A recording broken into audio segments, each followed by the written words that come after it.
یہ وظیفہ کرتے ہی 15 منٹ بعد خدا کی قسم 70 کروڑ بھی مانگو تو اللہ ضرور دے گا۔ اِنَّا أَعْطَيْنَاكَ الْكَوْثَرَ، یہ 7 مرتبہ یا اللہ یا غنیو یا مغنیو، یہ 7 مرتبہ بسم اللہ الرحمن الرحیم۔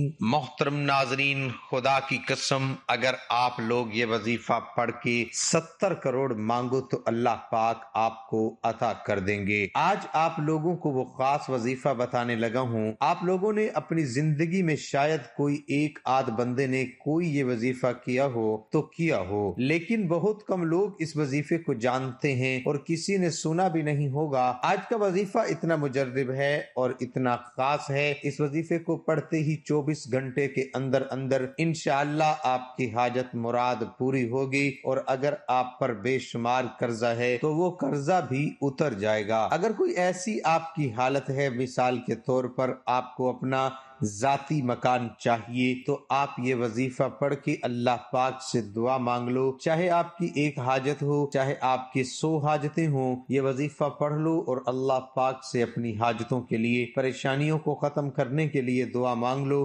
میرے بھائیوں میری بہنوں، اس وظیفے کو میں نے بہت کم لوگوں کو آج تک بتایا ہے، لیکن میں نے یہ وظیفہ جس کو بھی بتایا اس کی زندگی بدل گئی۔ جو لوگ پریشان ہیں تو وہ میرے بھائی بہن یہ وظیفہ کبھی بھی کسی بھی دن پڑھ سکتے ہیں، دن کی کوئی پابندی نہیں، آپ پورے سال میں 365 دن میں سے کسی ایک دن بھی یہ عمل کر لیں، یہ ایک دن کا عمل ہے۔ آپ لوگ یہ عمل اپنی زندگی میں صرف ایک مرتبہ کریں گے تو کافی ہے، پوری زندگی کا آپ لوگ صرف 1 منٹ نکال لیں، 1 منٹ کا یہ عمل ہے، یہ وہ خاص وظیفہ ہے کہ میں نے پہلے بھی آپ کو بتایا کہ بہت کم لوگوں کو میں نے یہ وظیفہ آج تک بتایا ہے، اور جس کو بتایا ہے 24 گھنٹے کا وقت میں نے ان کو دیا۔ میں نے کہا 24 گھنٹے کے اندر اندر انشاءاللہ اللہ پاک نے چاہا تو آپ لوگ معجزات دیکھیں گے، غیبی طریقے سے اپنے مسائل کو حل ہوتے ہوئے دیکھیں گے۔ غیبی دولت اگر آپ لوگ پانا چاہتے ہو، حاصل کرنا چاہتے ہو، تو یہ وظیفہ پڑھ کے آپ لوگ 24 گھنٹے کا انتظار کرنا، معجزات اپنی آنکھوں سے دیکھنا۔ آج آپ کو اللہ تعالیٰ کے 2 صفاتی ناموں کا ایک ایسا خاص اور مجرب وظیفہ بتائیں گے جسے پڑھنے کے بعد آپ کے گھر سے غربت تنگ دستی کا خاتمہ ہو جائے گا۔ اگر آپ یہ وظیفہ اپنی نسلوں کو بتائیں، انشاءاللہ آپ کی نسلیں شاد و باد رہیں گی۔ یا اللہ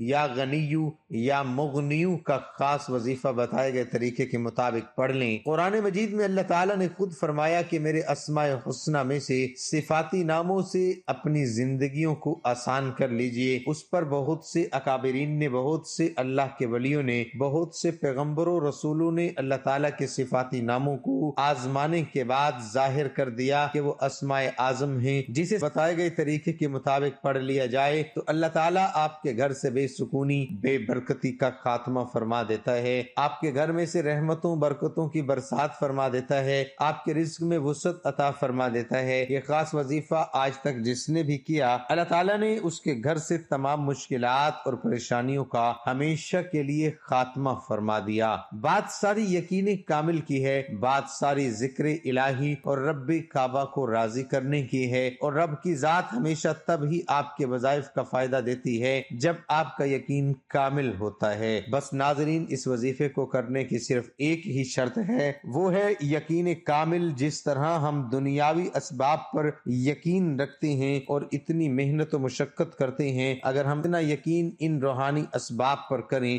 اور تھوڑی سی محنت اور مشقت کر لیں تو شاید ہمیں ساری زندگی کسی کے آگے ہاتھ نہ پھیلانا پڑے۔ ہماری بڑی سے بڑی حاجت، ہماری بڑی سے بڑی ضرورت یقین کامل کے ساتھ ان روحانی اسباب کو اختیار کرنے سے انشاءاللہ پوری ہو جائے گی۔ ضرورت صرف اس بات کی ہے کہ ہم مایوس اور نا امیدی چھوڑ کر پختہ یقین اور ایمان کے ساتھ اللہ سے مانگے۔ اللہ اس دعا کو کبھی رد نہیں فرماتا، کیونکہ قرآن کریم میں ارشاد ہوا ہے، اللہ پر بھروسہ کرو کیونکہ اس کے سپرد جو کام کر دیا جائے وہ اس کے لیے کافی ہے، اور جو دعا پورے یقین اور ایمان کے ساتھ کی جائے وہ کبھی رد نہیں ہوتی، اور دعا میں جلد بازی نہ کی جائے۔ ہماری یہ چھوٹی چھوٹی حاجتیں، ضرورتیں اللہ کے آگے کیا حیثیت رکھتی ہیں، بس یقین کی کمی ہے، نا امیدی ہے اور جلد بازی ہے، جس کی وجہ سے ہم ان مبارک ناموں کے اثرات سے محروم رہ جاتے ہیں۔ اس لیے ہر عمل اور وظیفے کی سب سے پہلی شرط ہے یقین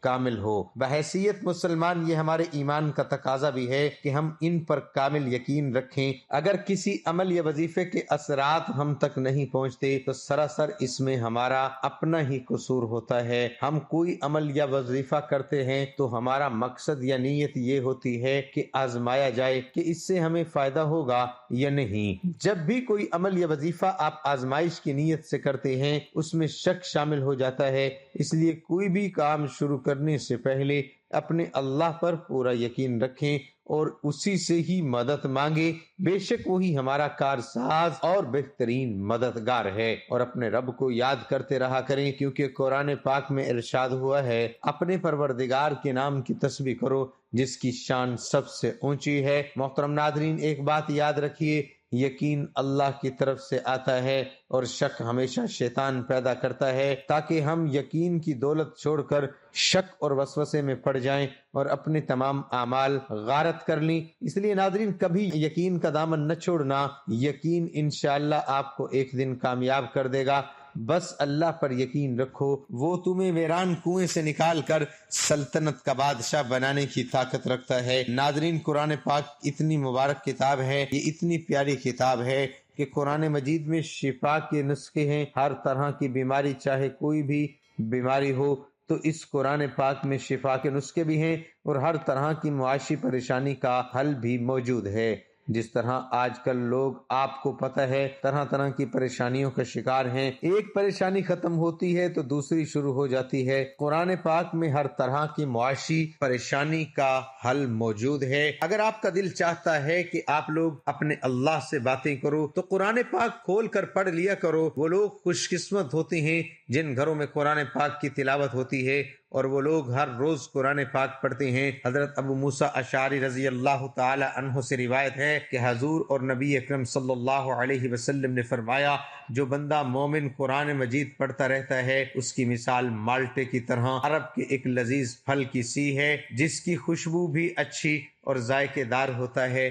وہ بندہ مومن جو قرآن نہیں پڑھتا اس کی مثال خشک کھجور کی سی ہے جس میں خوشبو تو نہیں ہوتی البتہ ذائقہ ہوتا ہے۔ اور وہ منافق جو قرآن مجید پڑھتا ہے اس کی مثال ریحانہ گلاب کے پھولوں کی ہی ہے، اس کی خوشبو اچھی اور ذائقہ کڑوا ہوتا ہے۔ اور اس منافق کی مثال جو قرآن پاک کی تلاوت نہیں کرتا کہ اس میں خوشبو بالکل نہیں ہوتی اور ذائقہ بھی کڑوا ہوتا ہے۔ اور ایک روایت میں منافق کی بجائے فاجر یعنی بدکار کے الفاظ ہیں۔ ناظرین، بے شک ایک رکوع بھی روزانہ پڑھو، ایک آیت بھی روزانہ پڑھو، لیکن قرآن پاک کو روزانہ پڑھا کرو۔ یقین جانو زندگی گزارنے کے لیے ایسی رہنمائی ملتی رہے گی کہ آپ لوگ حیران رہ جاؤ گے۔ جو چیز آج اتنے سو سال کے بعد بتا رہی ہے، آج سے 1400 سال پہلے قرآن پاک میں وہی چیز موجود ہے۔ تو پھر ہمیں زندگی اگر گزارنی ہے تو کیوں نہ اس طریقے سے گزاریں کہ دنیا کی جتنی بھی بڑی سے بڑی حاجتیں ہیں وہ اس کے مقابلے میں کچھ بھی نہیں ہے۔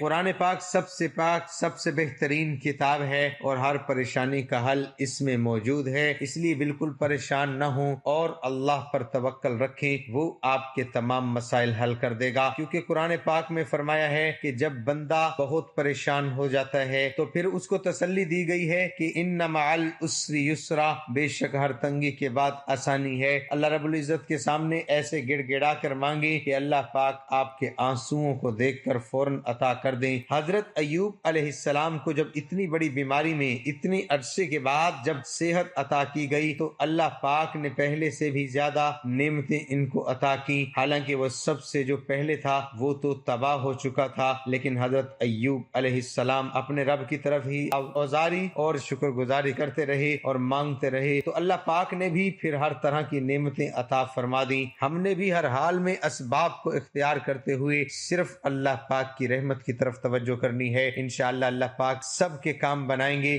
اور ہر صورت آپ نے اللہ پر بھروسہ رکھنا ہے۔ وقت چاہے جتنا بھی مشکل کیوں نہ ہو، آپ نے اپنے رب پر توکل کرتے ہوئے، دعا کرتے ہوئے اور ہر وقت اللہ کی شکر گزاری کرتے رہنا ہے، کیونکہ حالات کتنے بھی مشکل ہوں نہ ہوں، اللہ پاک فرماتے ہیں اور یقیناً آگے آنے والے حالات تمہارے لیے پہلے حالات سے بہتر ہوں گے۔ اللہ سے مانگتے رہو جو تم چاہتے ہو، یہاں تک کہ وہ تمہاری دعا کا جواب دے اور تمہارے لیے خوبصورت دروازے کھول دے۔ وہ ایک دن کن کہے گا، اب پریشانی نہ ہو، اور یہ مت سوچیں کہ کیسے ہوگا، اور فکر کرنے میں اپنی توانائی ضائع نہ کریں۔ اپنے تقوی اور توکل کو مضبوط رکھیں۔ اللہ تعالیٰ پر توکل مضبوط ہو تو کوئی کام ناممکن نہیں ہوتا، اور جب اللہ پاک کن کہہ دیتے ہیں تو کائنات کا ہر ذرہ آپ کے لیے وسیلہ بن جاتا ہے، کیونکہ ممکن اور ناممکن جیسے تصورات صرف آپ کے ذہن میں ہیں، اور اللہ کے لیے تو کچھ بھی ناممکن نہیں ہے۔ وہ آپ کے پلک جھپکنے سے پہلے آپ کے خوفناک لمحات کو آپ کے سب سے بہترین لمحات میں بدل سکتا ہے۔ بے شک اللہ ہر چیز پر قادر ہے، وہ ہر چیز پر قدرت رکھنے والا ہے، اس لیے اپنے معاملات اور اپنا دل اس رب کے حوالے کر دیں، اور وہ ان کا بہترین خیال رکھنے والا ہے۔ تو تمام جہانوں کا خالق و مالک ہے، جو پوری کائنات کو چلا رہا ہے، جو دن کو رات اور رات کو دن میں بدلنے پر قادر ہے۔ بے شک اس کے لیے تو کچھ بھی ناممکن نہیں۔ یقین رکھیں وہ آپ کے لیے بھی روشنیوں تک پہنچنے کے راستے ضرور بنائیں گے۔ بے شک میرے رب فرماتے ہیں، جب ہم کسی چیز کا ارادہ کرتے ہیں تو ہماری بات یہی ہے کہ اس کو کہہ دیتے ہیں کہ ہو جا تو وہ ہو جاتی ہے۔ اس لیے ارشاد ہوا، اپنے پروردگار کے نام سے تسبیح کرو جس کی شان سب سے اونچی ہے۔ یہ وظیفہ اتنا طاقتور ہے، یہ وظیفہ اتنا تیز وظیفہ ہے کہ اس کا اثر فوری طور پر ہوتا ہے۔ فوری طور پر آپ کی جو حاجت ہے، مراد ہے، پریشانی ہے، تمام آپ کے مسائل کا حل انشاءاللہ اس وظیفے کو پڑھتے ہی آپ لوگ دیکھیں گے کہ کیسے آپ کی قسمت چمک جاتی ہے، کیسے آپ کے ایک دن کے اندر اندر نصیب بدل جاتے ہیں۔ تو آپ کو میں یہ وظیفہ بتاؤں، میری بہنیں بھی یہ وظیفہ پڑھیں اور میرے بھائی بھی اس وظیفے کو، اس عمل کو لازمی پڑھیں۔ 3-4 چھوٹے چھوٹے آسان سے وظائف ملا کر یہ پورا ایک منٹ کا عمل کرنا ہے۔ لیکن اس وظیفے کو پڑھنے میں یوں تو آپ کو 1 منٹ سے بہت کم وقت لگے گا اس وظیفے کو پڑھنے میں، لیکن میں نے احتیاطاً بتا دیا کہ آپ کو زیادہ سے زیادہ 1 منٹ لگ سکتا ہے۔ یہ اتنا آسان وظیفہ ہے کہ جو لوگ پڑھنا نہیں جانتے وہ بھی بڑے آرام سے پڑھ لیں گے۔ اب اس وظیفے کو سمجھ لیں، یہ وظیفہ آپ لوگ پوری دنیا میں جہاں کہیں موجود ہوں، چاہے پاکستان میں ہوں، چاہے انڈیا میں، بنگلہ دیش میں، نیپال میں، سعودی عربیہ میں، ملائیشیا میں، افغانستان میں، جہاں کہیں دنیا کے جس کونے میں آپ لوگ ہوں، اگر اپنے گھر میں آپ پڑھنا چاہیں تو گھر میں پڑھ لیں، دکان میں پڑھنا چاہیں، جہاں پڑھنا چاہیں یہ وظیفہ پڑھ سکتے ہیں، کسی بھی وقت چاہیں پڑھ سکتے ہیں، کسی بھی جگہ چاہے پڑھ سکتے ہیں، کسی بھی دن چاہے پڑھ سکتے ہیں۔ اب یہ آپ کو دیکھنا ہے کہ کون سا ایسا دن ہے، کون سی ایسی جگہ ہے جس پر آپ 1 منٹ کے لیے تمام کاموں کو چھوڑ سکتے ہیں، آپ کو کسی قسم کی مصروفیات نہ ہو، کیونکہ میرے بھائیوں، میری بہنوں، اپنی زندگی میں یہ 1 منٹ کا عمل آپ کو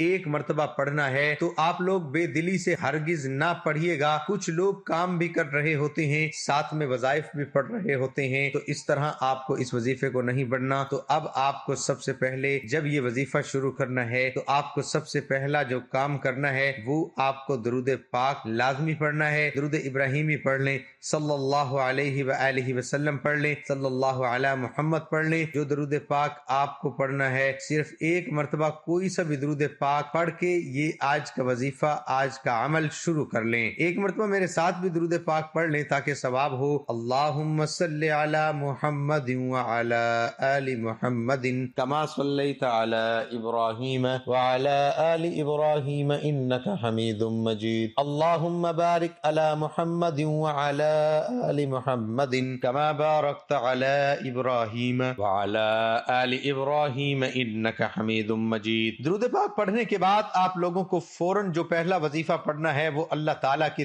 3 نام ہیں، یا اللہ، یا غنی، یا مغنی۔ یہ تینوں نام آپ نے 7 مرتبہ پڑھنے ہیں۔ جب آپ 7 مرتبہ یہ نام پڑھ لیں تو اس کے بعد 1 مرتبہ بسم اللہ الرحمن الرحیم پڑھ کر 3 دفعہ پہلا کلمہ پڑھنا ہے، لا الہ الا اللہ محمد الرسول اللہ۔ یہ پہلا کلمہ پڑھنے کے بعد آپ نے 7 مرتبہ سورۃ کوثر پڑھنی ہے۔ ایک دفعہ آپ کو پڑھ کر سنا دیتا ہوں، انا اعطیناک الکوثر فصل لربک وانحر ان شانئک هو الابتر۔ اور ایک تسبیح 100 دانوں کی استغفار کی کرنی ہے، اس کے بعد یہ عمل مکمل ہو جائے گا۔ اس کے بعد آخر میں آپ لوگوں کو جو درود پاک آپ نے پڑھا ہے، 1 مرتبہ پڑھا تھا، وہی آخر میں آپ لوگوں کو صرف 1 مرتبہ پڑھنا ہے، اور اس کے بعد ہاتھ اٹھا کر اللہ پاک سے دعا مانگنی ہے۔ جتنی بھی آپ کی حاجتیں ہوں، جتنی بھی آپ کی مرادیں ہوں، پریشانیاں ہوں، ان کے لیے اللہ پاک سے خوب دعا مانگیے گا۔ تمام دوستوں سے گزارش ہے کہ اللہ تعالیٰ کے 99 ناموں میں سے ایک نام کمنٹ میں ضرور لکھیں۔